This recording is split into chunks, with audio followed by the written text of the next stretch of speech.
Welcome to this Gŵyl Crime Cymru Festival event, and welcome to Aberystwyth. Croeso i'r digwyddiad Gŵyl Crime Cymru Festival hwn, a chroeso I Aberystwyth.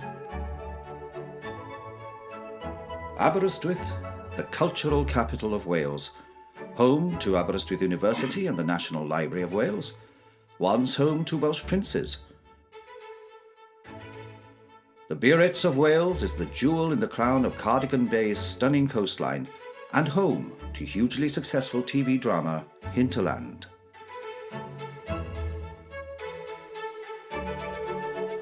And now, the streets that have become familiar to fictional D.I. Mathias's many fans are getting ready to welcome celebrities from the worlds of crime fiction and crime drama, because Aberystwyth is home to Wales's first ever international crime fiction event, Gŵyl Crime Cymru Festival.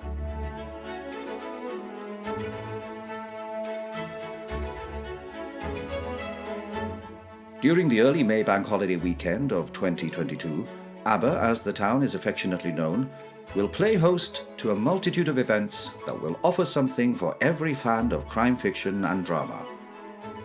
Internationally successful authors will entertain and meet readers in historic buildings. Pub quizzes will bring together authors and readers. Writing workshops, meet the agent sessions, and informal readings will help encourage and develop new writing talent. And in sparkling celebration of new Welsh talent, a champagne reception for Crime Cymru's first crime novel competition winners.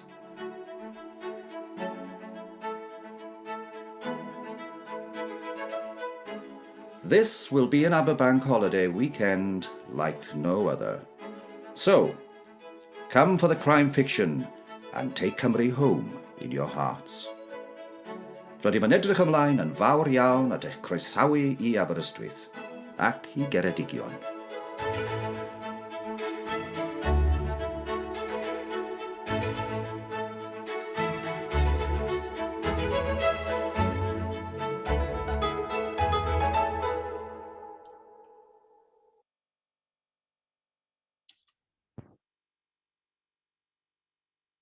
Hello, and welcome to event number 8 of the Gŵyl Crime Cymru Digital Online Festival.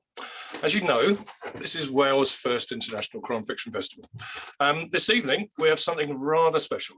Imagine you're in a nice bar, a glass of your favourite tipple to one side, ready to meet the authors. The lights are dimmed, the curtain pulls back, and the stage is set.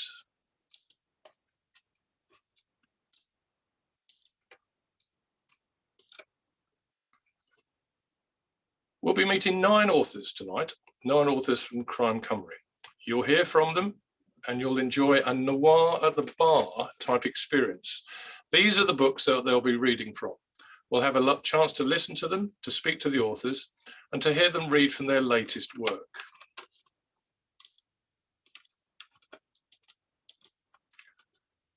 This evening's event is different from all the other festival's events in that for once, you are here with us. You're part of our Zoom meeting.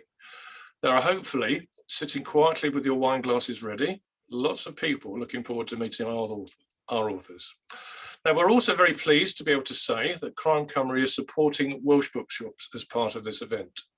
Our partner bookshop for this evening is Bookish of Crickhowell. A link to Bookish was in your join-up email and is also on the YouTube page listing, which you'll be able to view after the recording. If you're inspired to read one of the books or to buy one, please use the Bookish website. Now, our first author this evening is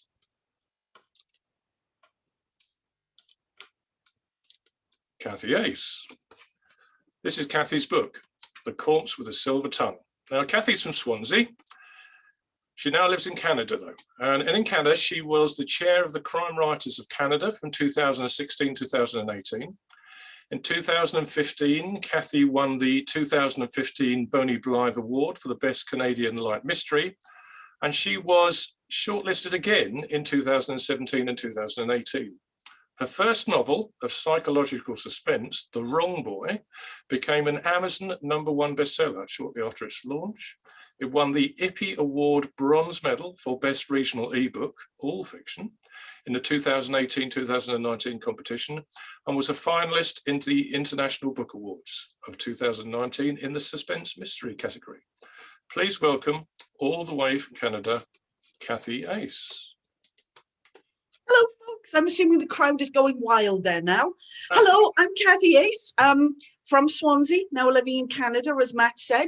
Very much like my sleuth, Kate Morgan. I write the Kate Morgan mysteries. They're very much like Agatha Christie mysteries in that they're closed circle mysteries, lots of suspects, lots of clues, with a big killer revealing denouement at the end. So if you like an Agatha Christie with a contemporary setting, the Kate Morgan mysteries are for you. I also write the Wise Inquiries Agency mysteries, featuring four female professional private investigators. One is Welsh, one is Irish, one is Scottish, one is English. Wise, and they run their business out of a converted barn on a Welsh stately home's grounds. So it's in Powys, so you get to visit Hay-on-Wye, Brecon, lovely places. And as Matt said, The Wrong Boy, psychological suspense, dark. It's been reviewed as being a bit like Broadchurch mixed with hinterland, inspired by Rosilly on the South Wales coast. And it's a mystery that reveals itself over a period of time, set in a small village. So I write a wide range of mysteries. I try to not exclude any potential readers because I like to sell books. Now, I've chosen to read you the very beginning of the very first Kate Morgan mystery. The 10th is coming out in June, and these have been optioned for television. So they're working through development at the moment. So before they come onto the screen, why not read them in book form? Here we go. This is the opening of The Corpse with the Silver Tongue. Chapter 1, paragraph 1. The chatter among the dinner guests was bubbling along nicely when Alistair Townsend suddenly clutched at his chest, made gurgling sounds, and slumped into his bowl of escargot. Reactions around the table varied. His wife told him to stop messing about. One of his guests looked surprised, one a little concerned, and a couple were quite cross. All of which led me to suspect that how to react when one's host drops dead at the dinner table is not tackled in any modern etiquette books. I was the only one who leapt up, rushed to Alistair's side, and shouted that someone should call an ambulance. Silly of me, really. Any fool could have seen that he was dead before his face hit the garlic butter. I felt I had to do something because everyone else was glued to their seats, agreeing with Townsend that her husband was putting on some sort of attention-seeking show for us all. Gerard Fontainebleau was the first to pick up on my concerns, and he moved to the telephone as quickly as his bowed octogenarian legs would carry him. He barked instructions into the instrument, requesting that action be taken. The seriousness of the situation only gradually dawned upon the rest of the group. Admittedly, my first thought upon seeing Alistair's rather alarming faceplant into the snails was heart attack. Alistair was over 60, overweight and overindulgent. He smoked several fat cigars each day and apparently thought that exercise consisted of meandering from one bar on Nice's famous Promenade des Anglais to another. He was the personification of a heart attack waiting to happen. Now it seemed the waiting was over. When Alistair's ethereally blonde 28-year-old trophy wife Tamsin finally realised that her husband wasn't messing about and was in fact dead, she began to act very oddly. Trust me, I'm a criminology professor, so I have a pretty good idea of what constitutes odd under these circumstances. Everyone acts and reacts differently to a sudden death, of course, but what she did took even me by surprise, which takes some doing. She rushed from the table and returned moments later with a bunch of smouldering twigs in her hand, which she proceeded to waggle around her late husband's body. To ease the path for his departing soul, she said. She chanted to some ancient gods with guttural names as she brushed evil spirits toward the open windows with the smoking twigs. See what I mean? Understandably, my fellow guests removed themselves rapidly from their seats and scuttled away from the table. Before dinner, we'd all gathered on the large balcony that led off the apartment to admire the view of red-roofed old Nice beyond us and the glittering Mediterranean beyond. Now, the balcony offered an attractive alternative to sitting in a room with a corpse. Ta-da! And there we have the beginning of the mystery of the corpse with the silver tongue. That's wonderful. Thank you very much, Kathy. And for the usual. Oh. There's the sound effect for you. Thank you, Catherine. Okay, if you'd like to switch your camera off now and your sound off, we'll move on to Philip.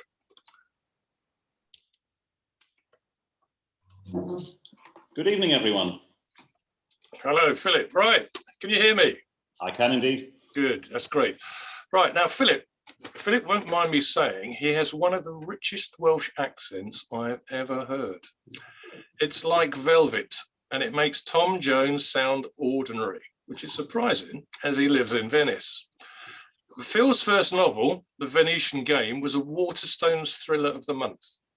The Venetian Game and Phil's latest book, The Venetian Legacy, published only this month, were both top 10 novels in the Times bestsellers list. Please welcome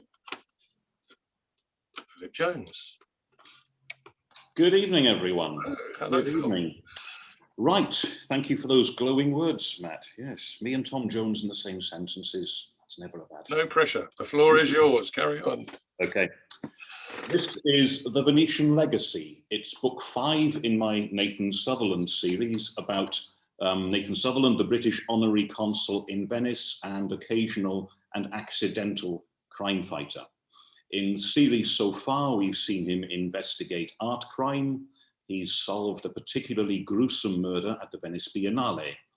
He's been on the trail of a lost opera score by Claudio Monteverdi, and he solved the case of an empty grave on the cemetery island of San Michele.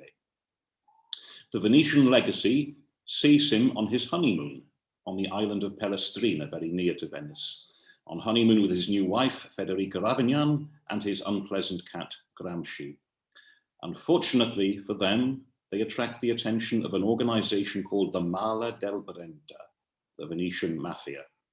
And Pellestrina, we may safely say, is going to be no honeymoon. The extract I'm going to read, it's an interview between a journalist called Gianni Brezzi and a character called the Old Wolf, who is an ex-mafioso serving time in prison. And he recounts his early years. I was born in Mestre at the start of the war. This you know. I never knew my father, and I imagine that this too you know. He never came back from the war, so Mama brought me up alone. She never spoke about him, never. Sometimes I would ask questions. When I was little, she would hug me and say that not all boys and girls have a papa, and that would be enough for me. But then if I was older and I asked her the same question, well, then she would get angry. And so after a while, I just stopped asking. Now, you need to imagine me as a young boy exploring our house. It wasn't big, of course, but it seemed so through the eyes of a child. One day when she was out at the market, I went down to our cellar. It's full of all kinds of junk, old chests and suitcases. I rummaged through everything. There were photos, of course, so many of them, of Nonno and Nonna. I found grandfather's service revolver from the First World War. I took that and I hid it under a loose board in my bedroom. I kept it for years. But there was nothing belonging to my father. And when I say nothing, I mean there was nothing at all. But why do you think that was? I say. He shrugs. Tell me about your father, Brezzi. What did he do during the war? I am unable to stop my chest puffing out just a little. He was a partisan with the 8th Garibaldi Brigade. He smiles. You must be very proud of him. I am. The old wolf closes his eyes and then he sings under his breath the words of the old partisan anthem. O partigiano, portarmi via. Oh, bella ciao, bella ciao, bella ciao, ciao, ciao. We're a sentimental people, Brezzi. We all like to imagine that our fathers, our grandfathers were partisans, and that somewhere in our basement is a chest full of good memories. But of course, they can't all have been partisans. Those memories, they might not necessarily be good ones. Thank you all very much.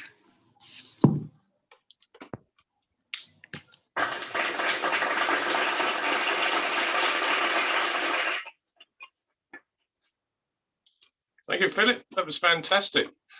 So now we're going to move on to Leslie Scase. This is Leslie Scase's book, Fatal Solution. And I think it's due to be published in about 2 weeks' time. You should be able to see it now. Here it is. Okay. Leslie, I'm sure you won't mind me saying, is an inspiration to those who may be tempted to think they're too long in the tooth to begin writing. Yeah. Leslie's first novel, Fortuna's Deadly Shadow, was published by Goma Press. No less a person than Eddie Butler, our #1 Welsh rugby commentator, described it as a wonderful crime romp in Victorian Pontypridd, alive with delicious contrasts, full of warmth and murder. Leslie's second book, Fatal Solution, as we see here, is published by Seren next month. Please welcome Leslie Scase. Hi everyone. I now have to match the mellifluous tones of Phil, and I don't know if I'm quite up to that, but I'll do my best. So yes, I'm very much the new boy on the block, despite my advanced age. So late Victorian crime fiction, it's long been dominated by tales of Sherlock Holmes and Jack the Ripper. And I wanted to take the action away from London. So I invented Inspector Chard of the Glamorgan County Constabulary. His investigations, however, remain in a world of hansom cabs, gaslights, music halls, and evil-hearted villains. In this second novel, Fatal Solution, Inspector Chard's attempts to solve 2 murders uncover industrial espionage, extortion, and a vicious sexual predator. What sort of novel is it, you might ask? Essentially, it's an atmospheric whodunit that'll keep you guessing until the final chapter. Gripping, humorous in parts, chilling in others, but above all, entertaining. As Matt kindly said, Fatal Solution is available for pre-order at the moment, and it will be out in the next couple of weeks. So there we are. I'm going to read now from, I think the scene will be fairly self-evident, where Inspector Chard is in his office and he receives an unexpected visitor. So here we go. Hector Boyne had clearly dressed to make an impression. He wore an expensive overcoat with fur collar, a fashionable Homburg, and carried an ivory-handled cane. Beneath the open-buttoned coat could be seen a formal suit complete with waistcoat from which dangled a solid gold watch chain. Yet, despite the evident quality of dress, there was something that didn't look right. The man exuded an air of animalistic threat. It was as if somebody had taken a wild bear to Savile Row, thought Chard. I wanted to see the superintendent, but I suppose you'll have to do, barked Bowen. The shaggy-haired businessman gave a smile that was meant to look affable, but failed. How can I help you, Mr. Bowen? Please take a seat. I was just about to send a telegram to your company's offices. Bowen settled his powerful frame into the chair facing the inspector's desk and pointed a finger at Chard. Then I hope the telegram was to advise us that you've arrested a Barry Railway Company employee for this terrible act. I would rather that you didn't point, Mr. Bowen, and no, I wasn't going to be for that reason. The telegram was going to ask for an interview with a senior representative of your company. Well, here I am. I'm a member of the board of directors of the Taff Vale Railway, but you should be asking to talk to the Barry Railway Company. It was they who poisoned our Mr. Davis, said Bowen definitively. How do you know that? Isn't it obvious, Inspector? Davis joined our company having left the BRC without warning. Their chairman, Thaddeus Cornwall, is a vindictive man and would never allow such a slight to go unpunished.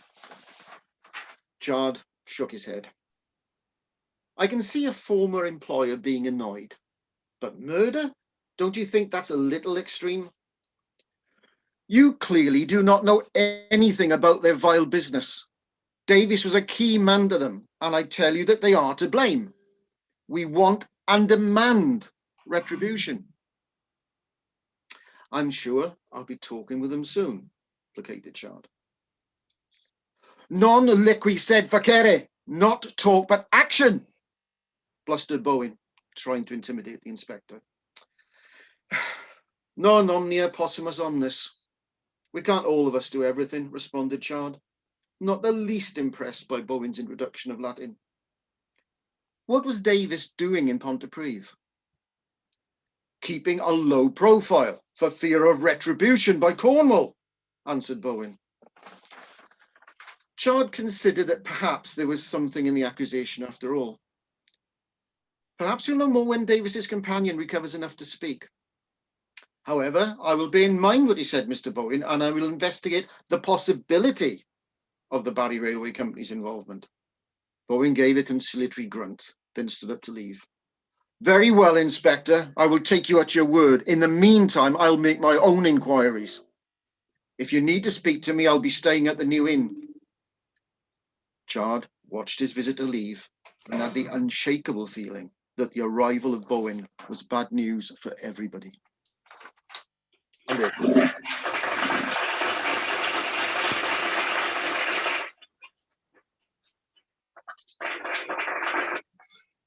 That was fantastic. Lovely. Thank you, Leslie. Right, we'd like to switch off now. Okay. And we'll move on to Mark.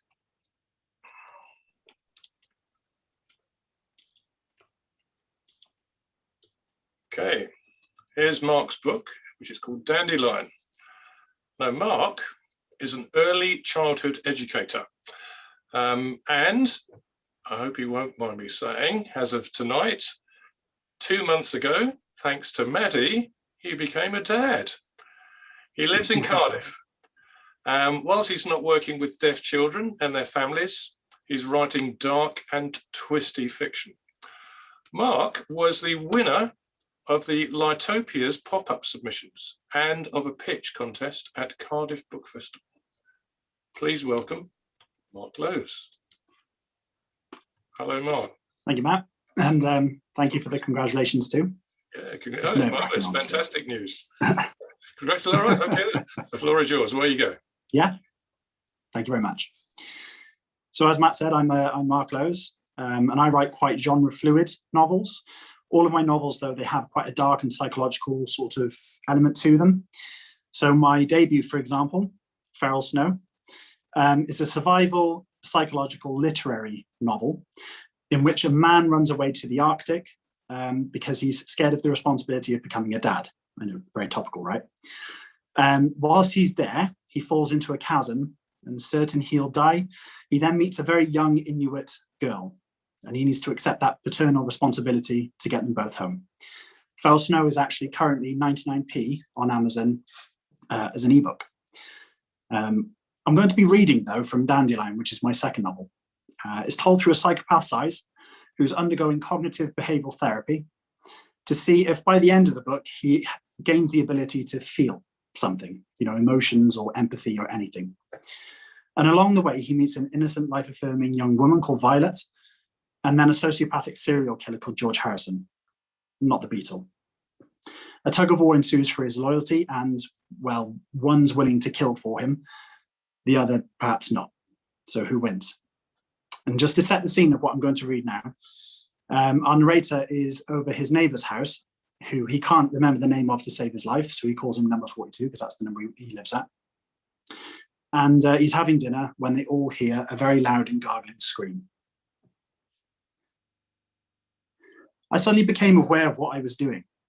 This man, this scream, the complete mystery of who he was and what he was capable of was exactly what Jean had hesitated to say just moments before. It was dangerous. It wasn't I felt fear.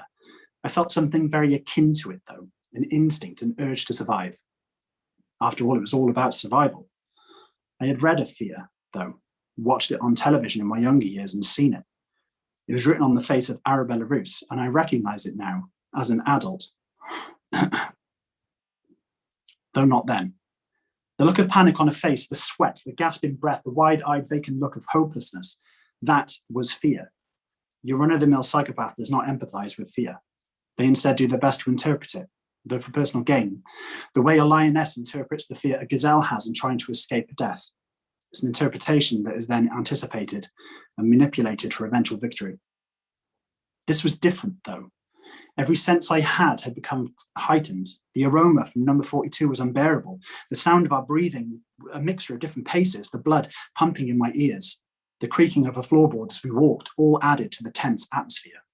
There was no determining the outcome here from using a silver tongue. I didn't know what was on the other side of that door. The resident of number 43 could have been standing, waiting with a gun pointed ready to receive. Before I knew it, my fist was clenched and I felt the rap of wood on my knuckles. 3 short, sharp knocks. We stood, waiting for the door to open and for the cause of the mysterious scream to manifest itself in the form of some deranged madman with a pigskin for a face, wielding a chainsaw. I moved a little to the side, allowing a silent invitation for number 42 to step up to my level, knowing all the while that he'd be the person that George Harrison would see first. Footsteps came from the other side.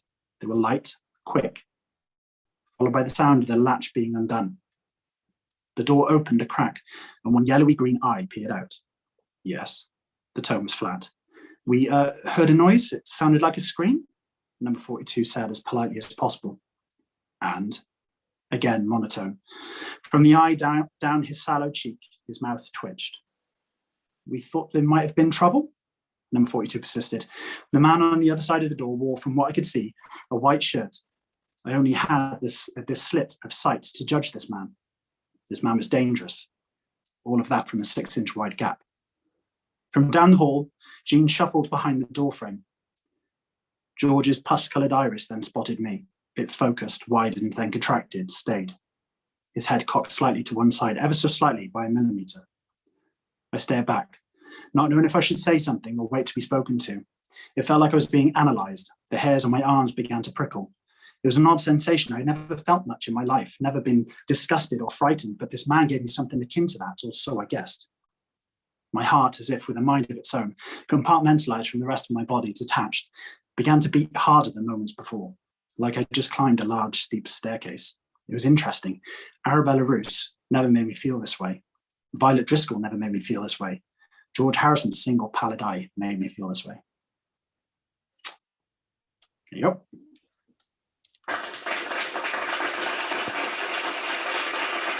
Thank you very much. Good applause from the audience. Thank you very much. That was terrific, Mark. Thank you. If you'd like to switch off now. Okay, we'll move on. Our next book we're going to look at tonight is a really quite scary cover. I think you'll agree. Kiss Me, Kill Me by Louise Mullins. She's after your money. She's after your life. A scary book. Now, Louise lives in Bristol with her husband and 3 children. Sadly, due to a speech issue, Louise is unable to read her own work this evening. But this is exactly the kind of scenario that Crime Cymru was created for, supporting our fellow writers. So, Katherine Stansfield, another of our team, will be ready reading for Louise. Are you ready, Katherine? I am ready, Matt.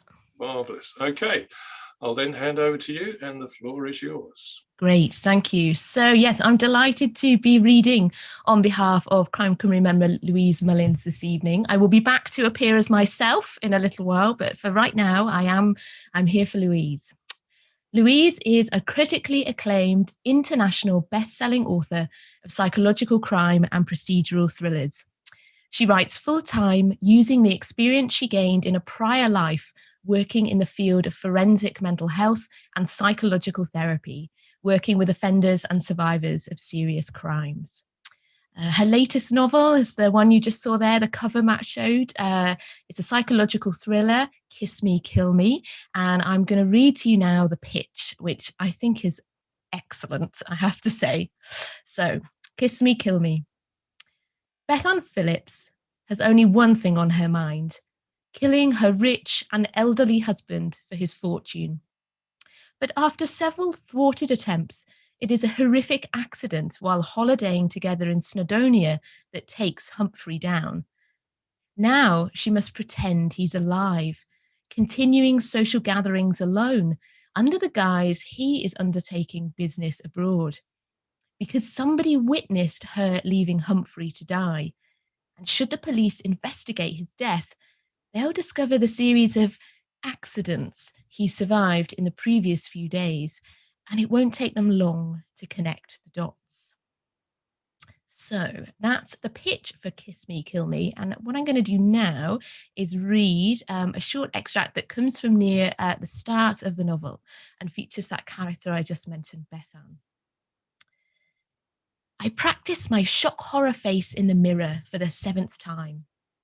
My husband, he's dead, I say, the pitch of my voice heightening with each syllable. The staircase creaks. I squeeze out a few tears and prepare for my pièce de résistance, quivering mouth, trembling hands, and uncontrollable sobbing that's not so hysterical it will draw the attention of the police. A floorboard groans. I think I have perfected it, but when I glance up at my reflection, my impression of the grieving widow still looks fake. Perhaps it will appear more authentic once I have been bereaved.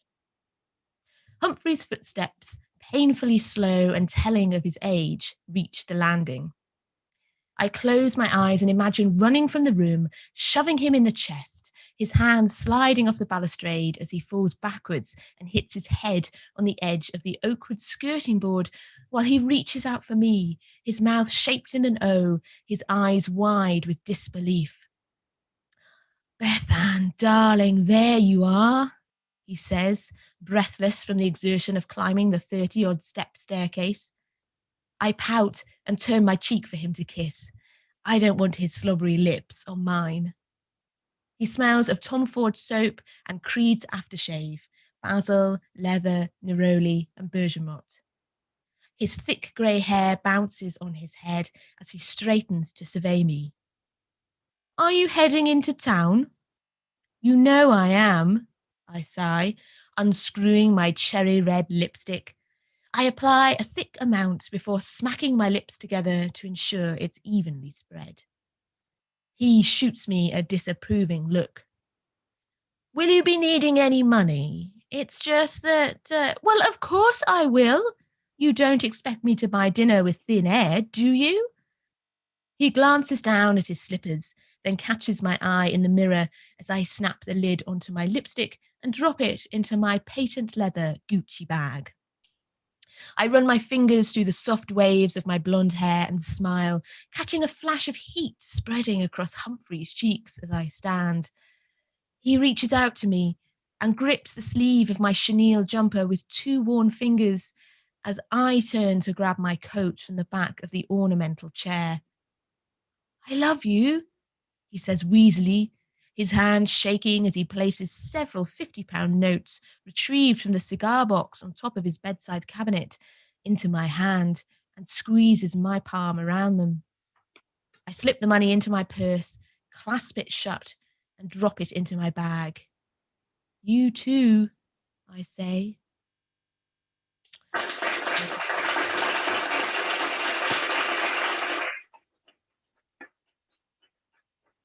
Fantastic, Cathy. Thank you very much indeed. Okay, next on our list is Ripley Hayes. This is Ripley's book, Leavings, a Daniel Owen Welsh mystery, book number 3 in her series. Ripley is a lifelong mystery reader, and she's a writer of mysteries set in Wales.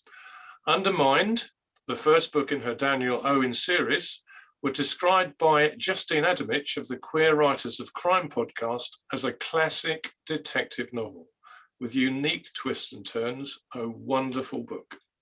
Please welcome Ripley Hayes. Hello, Ripley. Hi. Hello. Sorry. All right. Are you comfortable? I am. Okay, I shall right. start. I'm going to Okay, hand the over other to thing you to... and wish you the best of luck. Okay. Thank you. Enjoy yourself. Thank you. Yeah.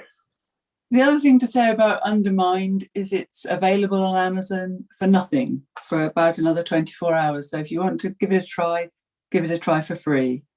The book I'm talking about today is my third book, Leavings, and that's where the reading's from. I've chosen my pen name as a tribute to Patricia Highsmith, because what she does so brilliantly is write stories arising from decisions that seem to be a good idea at the time. And my characters also make decisions that seem like a good idea at the time, and then those decisions have consequences further down the line. Daniel Owen is a Welsh-speaking detective, a policeman from North Wales. And because Wales doesn't have an awful lot of crime, I usually import my villains from somewhere in northwest England. You won't find any serial killers in my books, although there's plenty of drugs and sex and violence and money laundering. I try to write about the everyday through the lens of crime. So what it's like growing up as a teenager in a small town, or a social worker facing the last possible amount of cuts. And the context for the book Leavings that I'm going to read from is the madness of the UK housing market. And as someone said, you never lose money betting on greed. So what I'm going to read is an extract from an interview. Harriet is a possible murder victim, and her children, Roderick and Jennifer, are both adults with grown-up children of their own. And Daniel is talking to them. Daniel felt even sadder for Harriet when he met Roderick and Jennifer. Maybe she'd been a terrible mother, but surely the woman everyone described as friendly and pleasant didn't deserve these two. He was hoping to find out more about Harriet, but instead he found out far too much about Roderick and Jennifer. Roderick began by demanding the keys to his mother's house.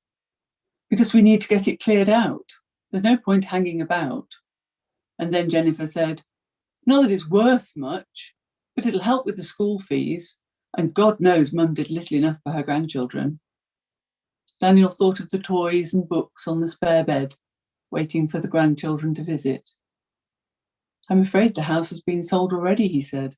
Or are they not sold exactly? Your mother transferred it to an equity release company. He showed them the agreement and waited for the explosion. It didn't take long to arrive. This is outrageous. Mum must have been duped. I thought she was starting to go gaga before Christmas. 80 grand? This is a joke. It'll never stand up in court. Mum wanted us to have the house. And on until they had exhausted every possible explanation as to why their mother had signed over her house, except the simple one that she needed the money. Both Roderick and Jennifer had flushed red in their temper tantrum, rendering them even less attractive than they'd been before. Daniel said, I don't think your mother had very much money. In fact, I think she was entitled to a bigger pension. She seems to have been living pretty much hand to mouth. He didn't care that he'd taken sides. He'd seen Roderick's house, his car. He knew that Christmas skiing holidays weren't cheap, and nor were school fees. She should have consulted us before gambling away our inheritance, said Roderick. Daniel saw Roderick had begun to sweat, and for a moment he smelled the unpleasant odour of stress. It wasn't hers to give away, said Jennifer. Didn't she own the house? Said Daniel with his blandest expression. They all knew she did own it. Technically, said Jennifer, but it was supposed to come to us. We should be getting more than 80 grand, way more. She had no right to do this. Daniel knew that it was wrong to want to tell them that it wasn't going to be 80,000. That some of the money had already been spent. But he did it anyway. Diolch yn fawr.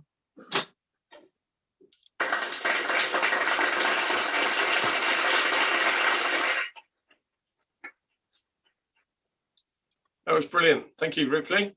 That was wonderful. Thank you very much indeed. Okay, we're ready for our next one.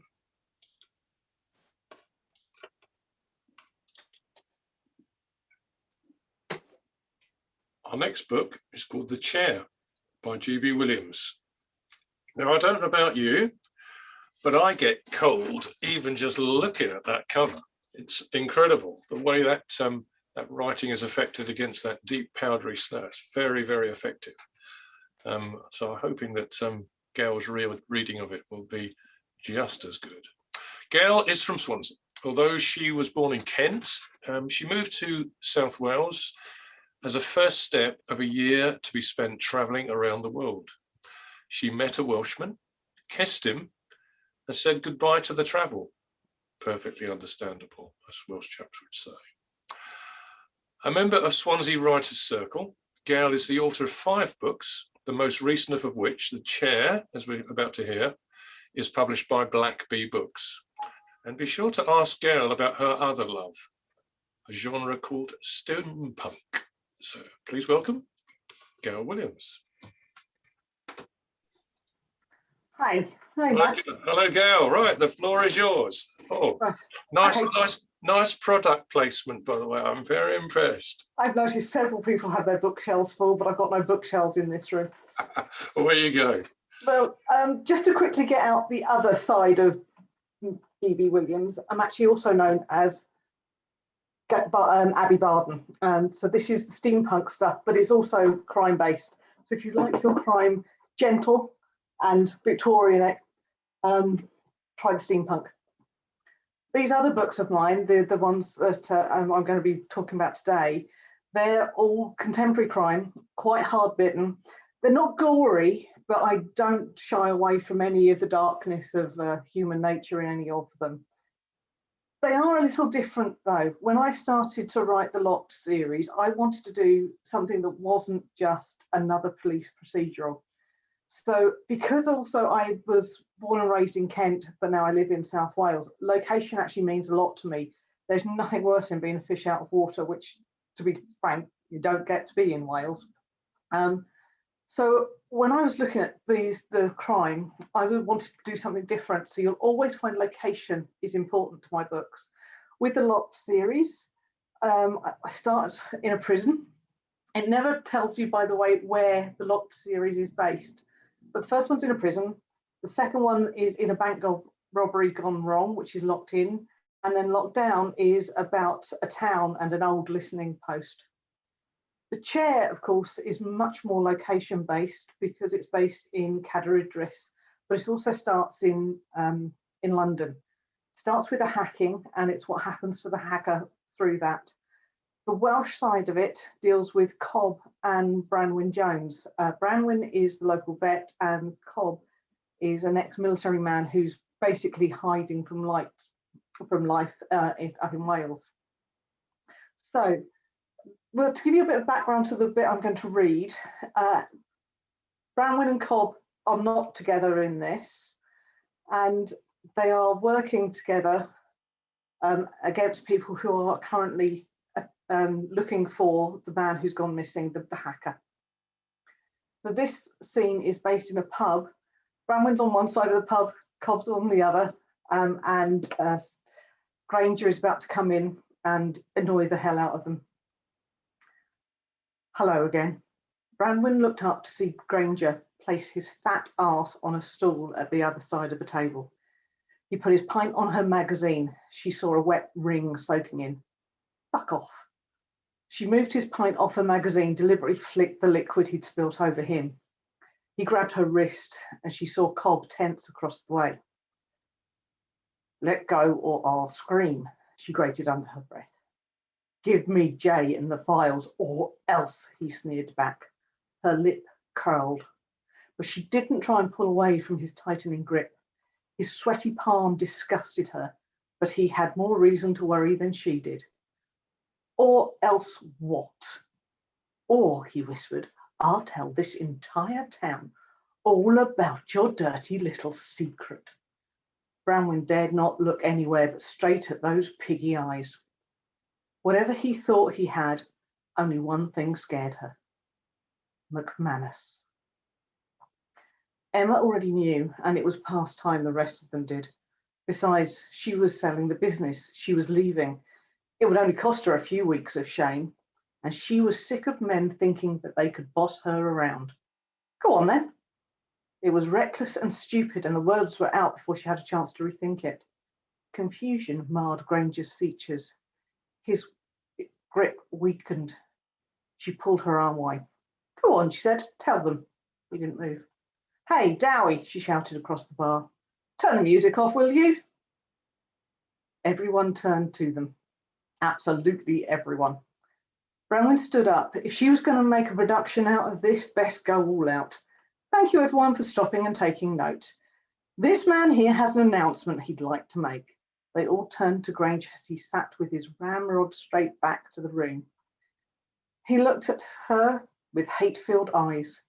What do you think you're playing at? Oh, no need to whisper there, Mr. Granger. Oh, everyone, we're all supposed to be mightily impressed by Mr. Granger's credentials as head of Nemesis Records. Nemesis Records, I'm sure you've heard of them. They're the record label as had signed Shan Shikara, she of the great photo that covered the front of this morning's papers. I'm sure you all saw that. A murmur of agreement and in some tones disgust emerged from the room. She even heard a slap. Apparently someone wasn't in their wife's good book because of that photograph. Granger stood up, the stool scraping back behind him. He looked down at her and she wasn't intimidated. She was already over the edge. Well, Mr. Granger, you have the floor. You have their attention. Time for your big announcement. And that's it. You have to read the book to find out what the big announcement was.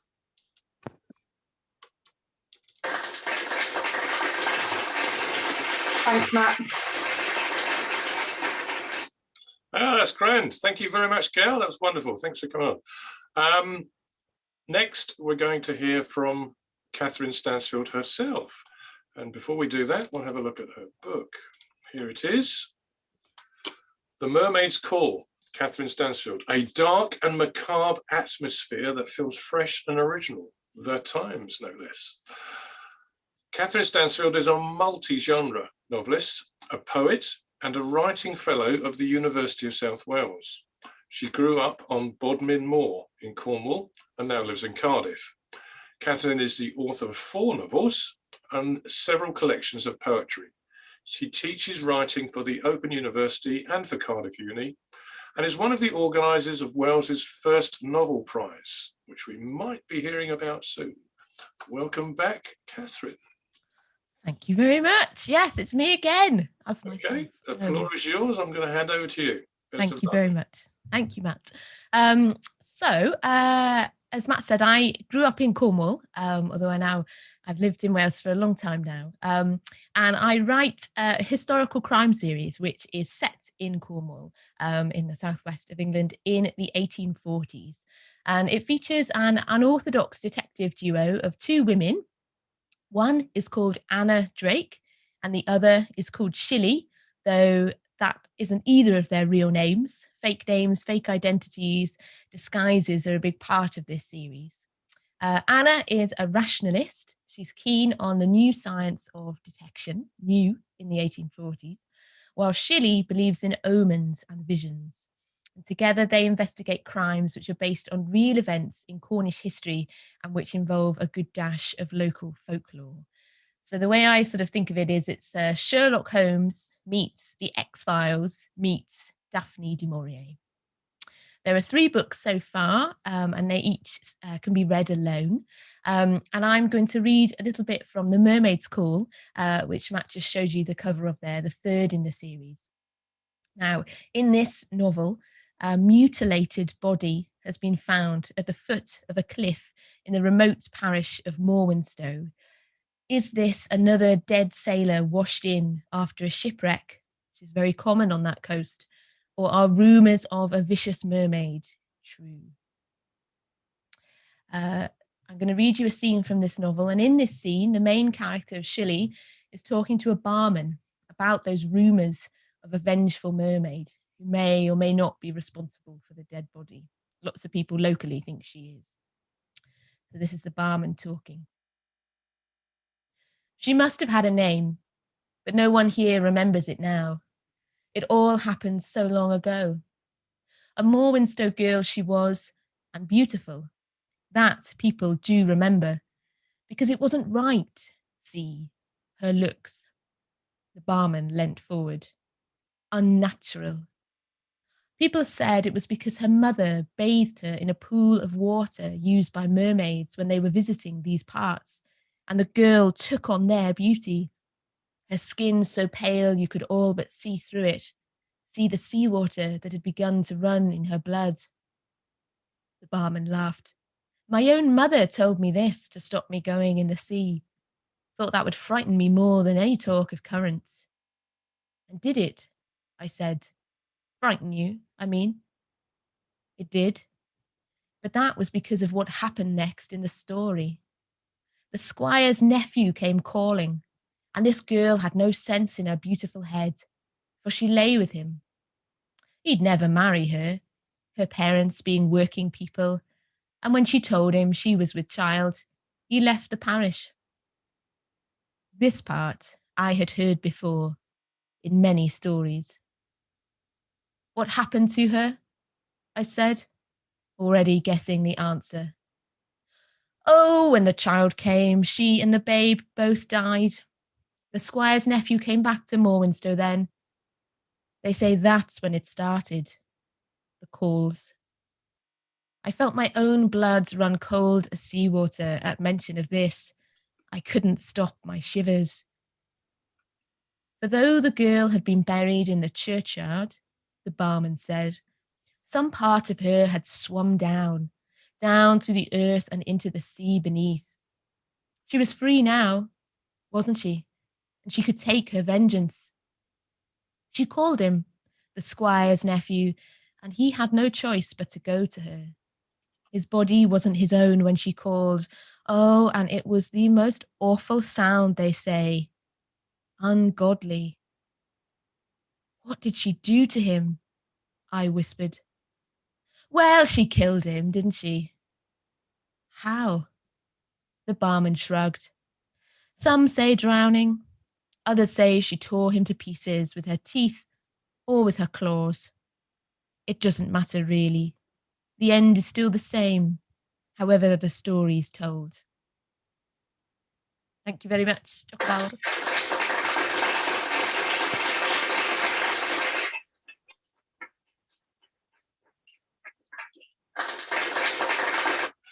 That was lovely. Thank you very much, Catherine. Okay, finally, but last but by no means least, we're going to enjoy the company of Louise Mumford. Now, Louise's book, which is called Sleepless, Don't Trust Your Dreams, Don't Fall Asleep. And Louise is going to probably tell us a little bit about herself and the story behind her, which inspired this book.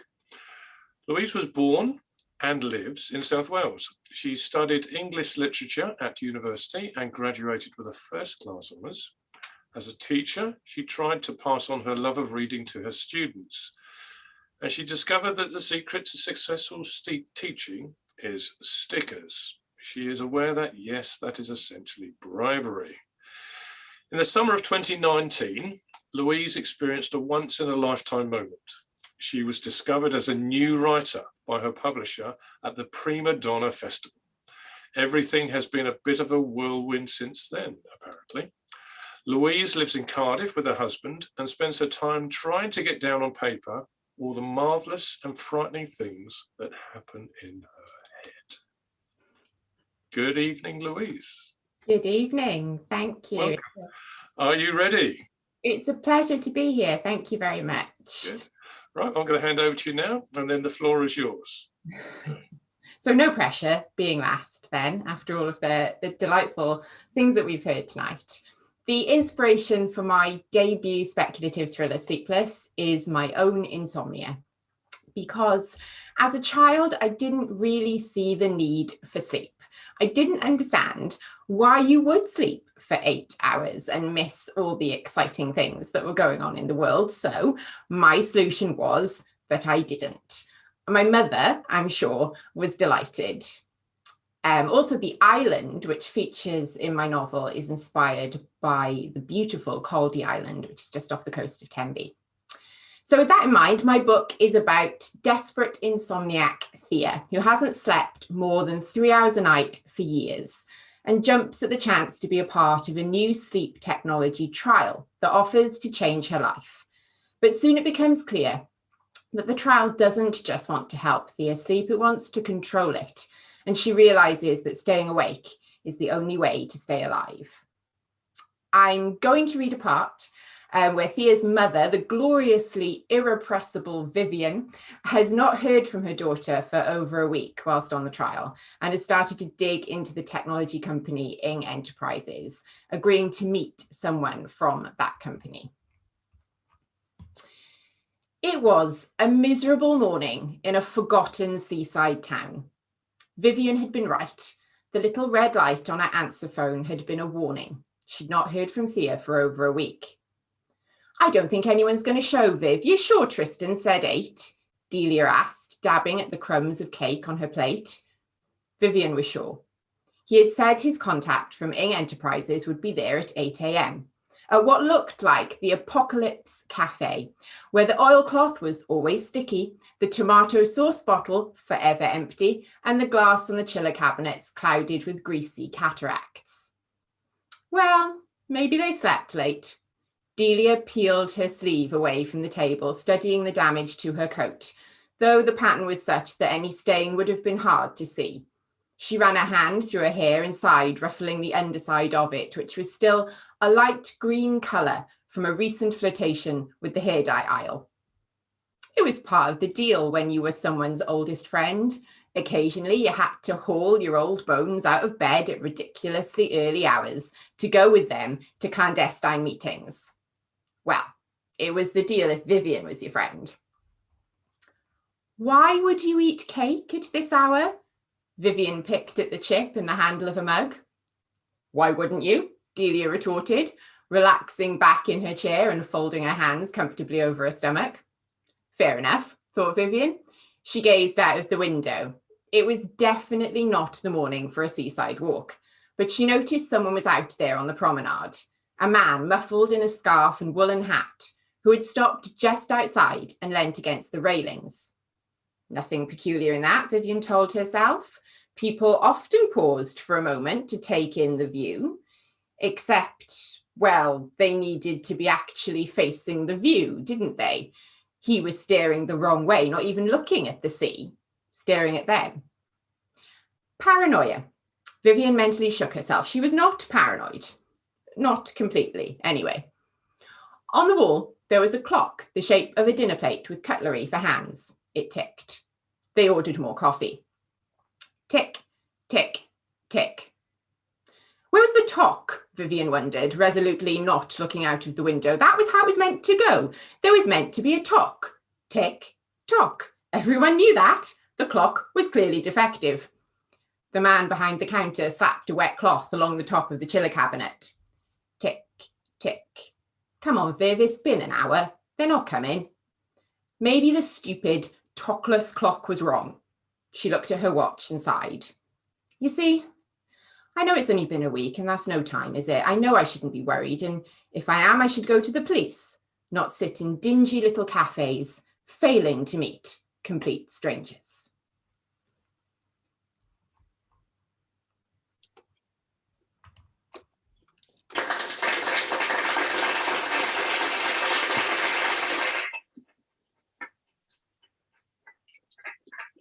Thank you very much, Louise.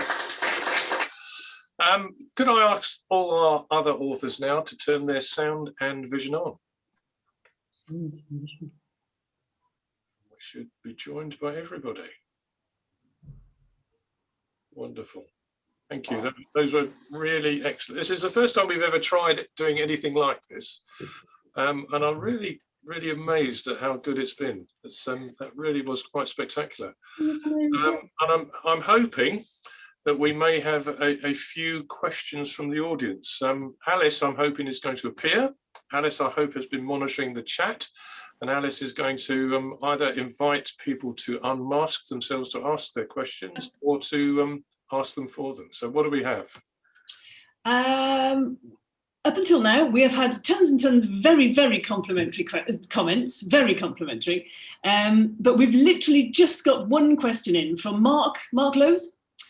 Will Paul Hansen be off having wildlife filming adventures with his Inuit adopted daughter anytime soon?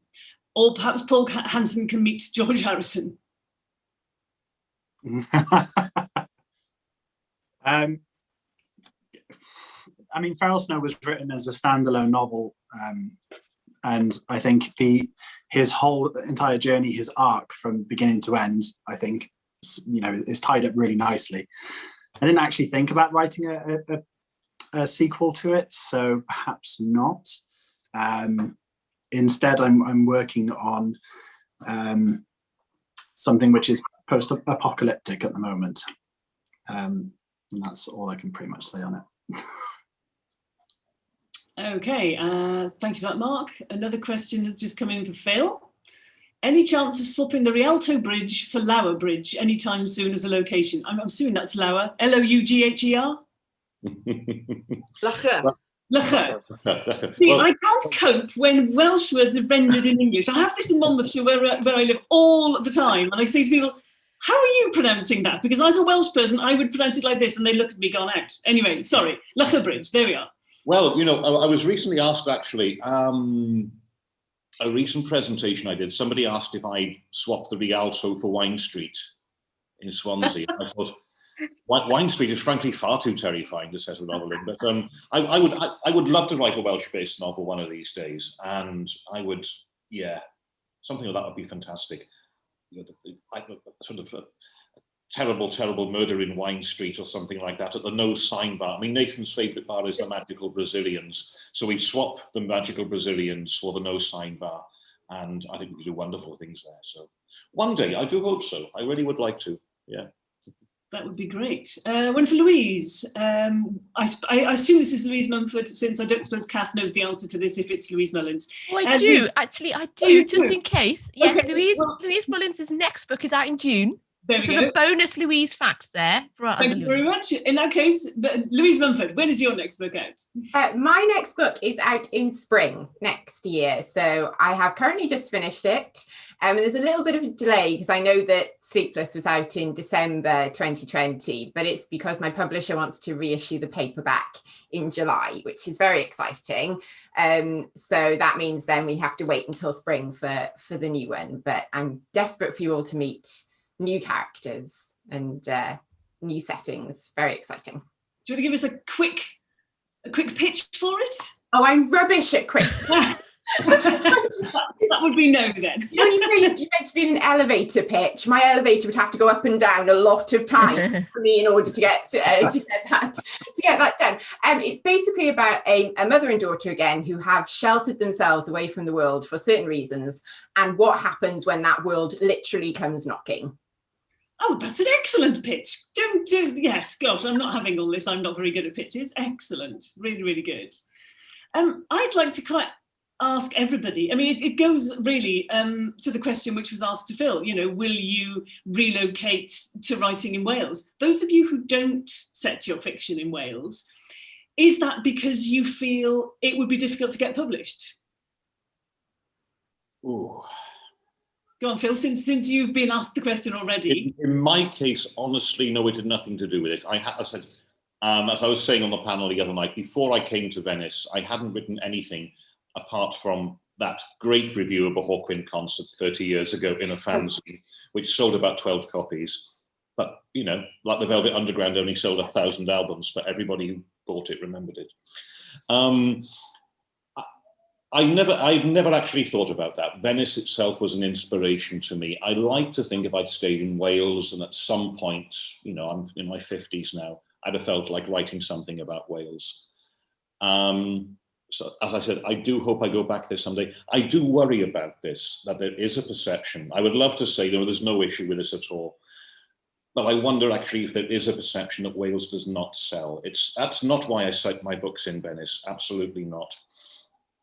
I was just going to say that, I mean, my first two have been set in Wales. And I think, to be honest, it would have been far easier for me to have set my books in Whitechapel and in London. Yeah. The book after this next one, the one which I hope will be out at sometime next year, for plot reasons, is going to be largely in England, but as a one-off before coming back to Wales. But it will be interesting to see what happens with that one book where it, for the one story, does shift to England. Absolutely. I think it'd be very interesting. I actually was told by a publisher to move my book from Wales to England, and I said no. And strangely enough, lost the contract. There was an article last week in the Bookseller. Yeah. This was particularly about children's books. It was by somebody from Firefly Press, but their authors were being told pretty much en bloc, make your novels less Welsh. Yeah. You know, move them to somewhere else. Don't mention. I mean, one person was even told your dragon is too Welsh. Yeah, it's a fascinating article, but it is, and it does happen all the time. I shared it on Facebook myself. Yeah. But yeah, I was told, no, it'll never sell because it's based in Wales. Move it. Yeah, absolutely. I had terrible trouble getting my series. In the grimmest, nastiest, dirtiest parts of Scotland, the most uncommercial parts of Scotland you can think of, and nobody thinks twice of it. Absolutely. But you think about setting a book in Cardiff or Swansea, and all of a sudden, I really do think there's this, what's going on here? You know? Yeah.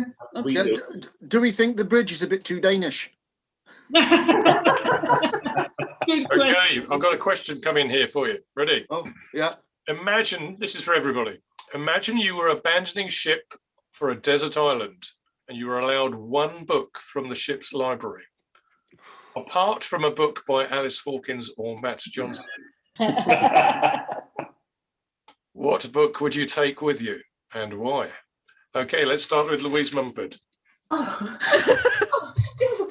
Okay, I would take a Terry Pratchett book because I love Discworld and I love Terry Pratchett. So my favourite Terry Pratchett book would probably be a witches one, so Witches Abroad or something like that.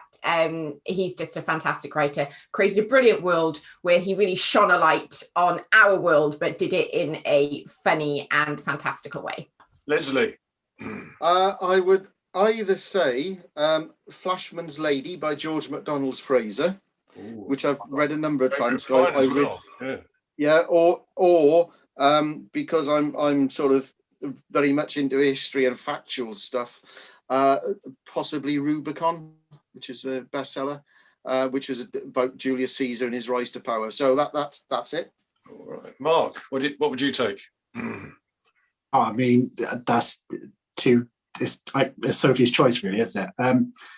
I don't know. I think I'm a massive Stephen King fan, and The Shining is my favorite book of all time. So I think I'd probably go for that. But I think if I'm going for a more recent book, The Seven Deaths of Evelyn Hardcastle was possibly one of the most genius books I've read in a very, very long time. I saw some thumbs up going up there to that one. Catherine, what about you? I think I'd have a slightly cheat answer. I'd want a complete edition, might be hard to find, of all Virginia Woolf's diaries, which are I could read over and over and over again. They're so interesting and funny and enlightening. And if I could get one really fat edition that was all of them, that would be great. Lovely. Gail. I think probably very much like Louise, I'd go for something Terry Pratchett-y, but more than likely I would go for Good Omens. I love that book. It's so funny and it's new, but the only issue I have is that I get bored reading the same book time and time again. So I'd probably just swipe the first thing that I saw that I hadn't read. Oh, okay. Philip. Those of you who follow me on Twitter or who know me at all know I love my Gothic horror. Now, if I'm going to be on a desert island, it's probably going to be hot. Not necessarily, but imagine it's a hot desert island. I'm wanting something cold and Middle European and wintry. And so I'm going to go for Dracula. I love it.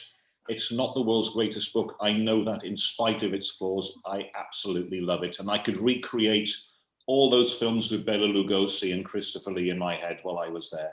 And that would take the edge off the island for me. Fantastic. And finally, Kathy. Oh, well, this is an easy one for me. The complete works of William Shakespeare. I love reading things that I can see. I love seeing the play in my head. So many characters, so many wonderful stories, and all of human frailty, joy, delight, loss. It's all in there. And the language is unique.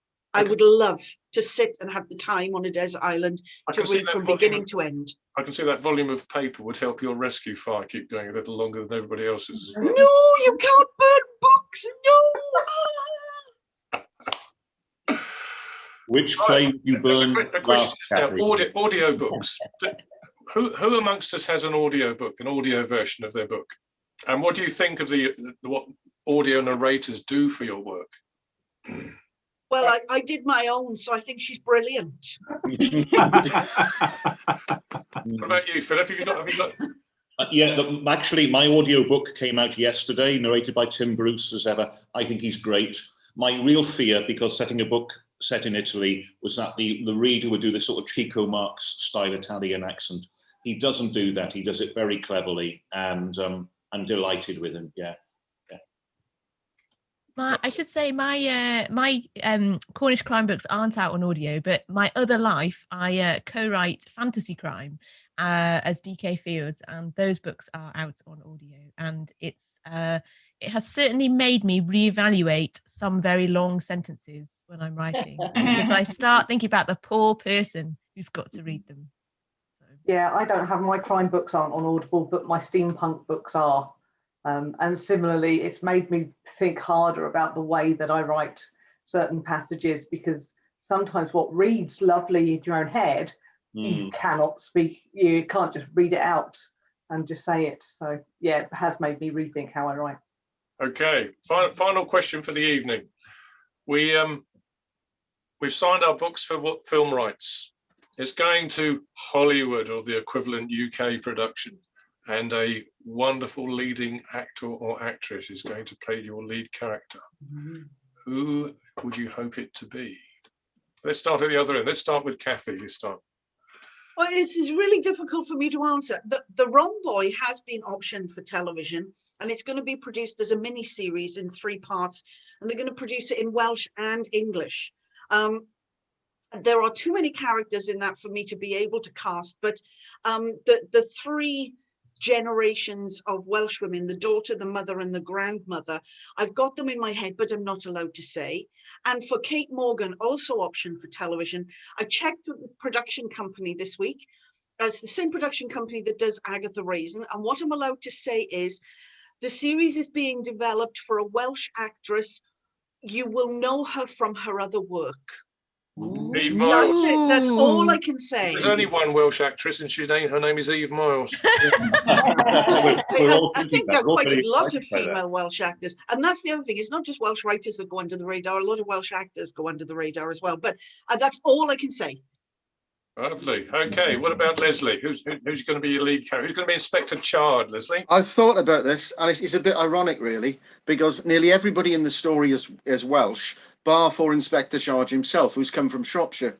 However, I would have him played by Luke Evans. He's a bit too tall, and he needs sideburns as well, but I think that's the man. Perfect. Wasn't he good in the Pembrokeshire Murders? Yeah. Very good. Louise? So Sleepless has been optioned by a Californian TV company, which is very exciting.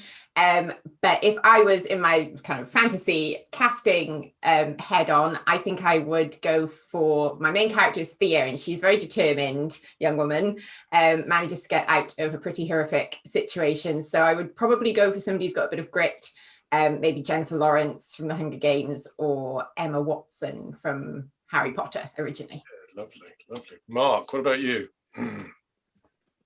Well, I mean, for Feral Snow, Paul is unilaterally deaf, so I'd actually love it if there was a unilaterally deaf Welsh actor, but I think that's very narrowing the search quite a lot. But I've always pictured Michael Sheen in my head when I wrote it. Multi-talented, switch his hands to anything. Yeah, but also, I mean, for the most recent one, for Dandelion, Ewan Rheon, who's Ramsay Bolton in Game of Thrones, for the narrator, the main character. He's someone who I've kind of got in my head as when I was writing him out. That's kind of his look and that sort of attitude that he had, that dark sense of humour that he had as Ramsay Bolton, I think, was brilliant. Smashing. Gail, who's going to be able to resist the cold of Kader Idris? Well, Branwen Jones. Jones. Thank you for sending him up there to be an actor. Yeah, probably not. I'd want Gwyneth Keyworth for playing Branwen Jones. But for Cobb, I vacillate because I don't think any of them really look much like Cobb. I kind of would like Paul Bettany. I think he's a great actor as well. We're going for looks, are we? That's the only thing Cobb's got, love. What about you, Catherine? Is it going to be looks or ruggedness you're going to go for?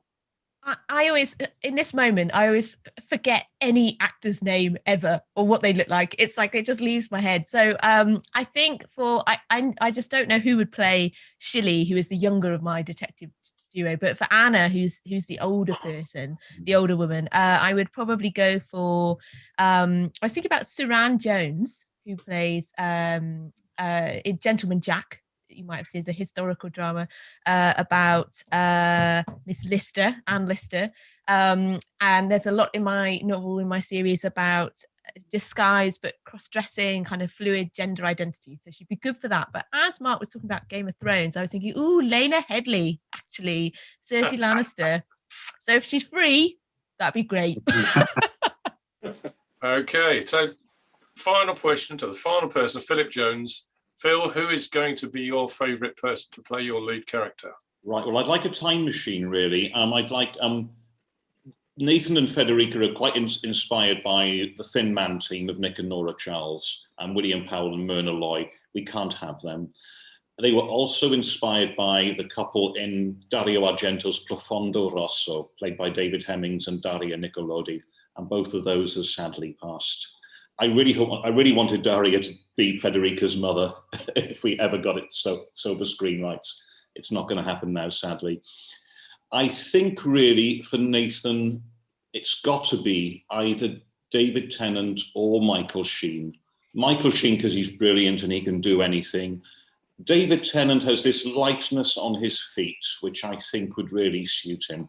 He's not always the strongest guy in the room, but you get the impression he thinks he's the smartest guy in the room. He might not be, but he's very good at doing that. And I love that lightness of touch he has. We can dream. That's wonderful. Well, to our audience, I hope you've enjoyed yourself. I'm reading the comments to the right-hand side of my page now. And when I see some of the things that say that this has been a great panel, many thanks, guys. You're all amazing and costing me a fortune this week with so many additions to my reading. This is wonderful. And thank you so much for being so enthusiastic about crime fiction, which is set in Wales. Now, before we go, I'm going to do a final screen share with you, which is the books that we're the writers.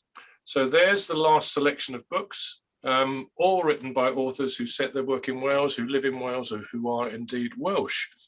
All the books are available through Bookish. On behalf of Crime Cymru, can I say thanks for coming? We've enjoyed your company.